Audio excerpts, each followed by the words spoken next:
할렐루야. 사랑하는 대강의 가족 여러분, 오늘 하루도 하나님의 말씀과 동행하는 삶이 되길 소망합니다.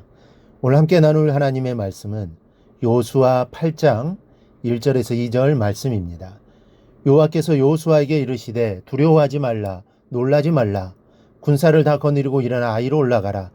보라, 내가 아이 왕과 그의 백성과 그의 성읍과 그의 땅을 다 내 손에 넘겨주었으니 너는 여리고와 그 왕에게 행한 것 같이 아이와 그 왕에게 행하되 오직 거기서 탈취할 물건과 가축은 스스로 가지라.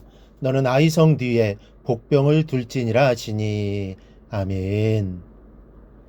이스라엘은 난공불락의 여리고성을 가볍게 정복했습니다.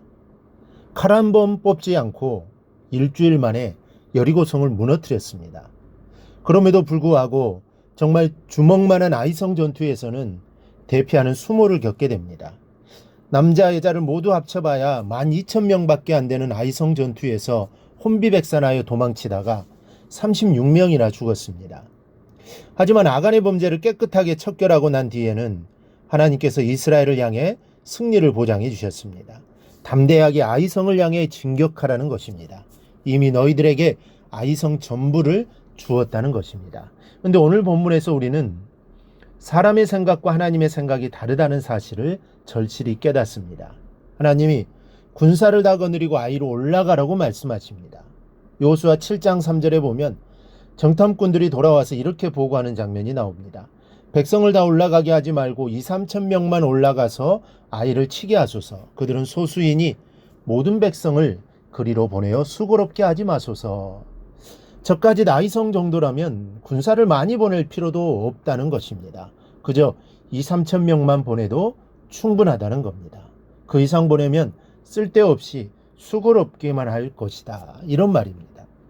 이 같은 정탐꾼들의 말을 듣고 여호수아는 3,000명의 군사를 보냈다가 뚝이 무너진 수로처럼 녹아져서 주랭랑치고 만 것입니다. 완전히 대패했습니다. 그런데 오늘 하나님께서 뭐라고 말씀하십니까? 군사를 다 거느리고 일어나 아이로 올라가라. 여기서 다라는 말은 히브리어로 콜이라는 말인데 이는 전체, 전부, 충분히, 뭐뭐 할 만큼 많이라는 뜻을 가지고 있습니다. 그렇다면 본문에서 쓰여진 다라는 뜻은 군사를 전부 다를 뜻하는 말입니다. 당시 요단 동편에 남아있는 두 지파 반의 용사의 수는 7만 명이었고 이스라엘 백성 중에서 무장할 수 있는 남자의 수는 53만 명에 달했습니다. 총 60만 대군입니다. 그런데 아이성에는 전체 인구가 남녀 합쳐 12,000명에 불과했습니다. 8장 25절 26절에 보니 그날에 엎드러진 아이 사람들은 남녀가 모두 12,000명이라 아이 주민들을 진멸하여 바치기까지 여호수아가 단창을 잡아든 손을 거두지 아니하였고 그랬습니다. 이렇게 작은 성에 60만 대군이 투입되었다고 볼 수는 없습니다. 또한 이스라엘의 부인과 유아와 노인들을 보호해야 할 군사들이 남아 있어야 하지 않겠습니까? 그렇다면 군사를 다 거느리고 올라가라는 이 말씀은 충분히 넉넉히 만반의 준비를 갖추고 충분히 이길 만큼 넉넉히라는 뜻입니다. 조금이라도 얕잡아 보거나 가볍게 생각하지 말라는 것입니다. 여러분, 밀립의 왕이라 불리는 사자가 사냥하는 모습을 보셨습니까? 사자는 사냥을 할 때 상대방을 얕잡아 보지 않습니다. 토끼 한 마리를 잡더라도 대충 해서 사냥하는 것이 아니라 최선을 다해서 질주를 합니다. 밀림의 세계에서는 이런 사냥의 법칙이 있습니다. 첫째는 무리 중에서 가장 약한 자를 겨냥합니다. 가령 다리를 다쳤거나 부상당한 짐승이 있으면 그가 첫 번째 목표물이 됩니다. 둘째는 아무리 약한 상대라도 최선을 다해 질주하여 사냥을 합니다. 그렇습니다. 하나님께서도 오늘 이스라엘 백성에게 교훈하시는 것이 최선을 다해 질주하라는 것입니다. 믿음으로 행하되 즉 하나님이 함께 하신다고 하셨고 승리하게 하신다고 했다고 해서 어슬렁어슬렁해서는 안 됩니다. 최선을 다하고 성실을 다하고 열정을 다해야 한다는 것을 잊지 마시기 바랍니다. 사랑하는 여러분, 믿음을 빙자하여 해야 할 일을 회피하고 성실하지 못한 모습을 갖고 있지는 않습니까? 하나님께서 맡겼다는 이유로 해야 할 일을 게을리하고 있지는 않습니까?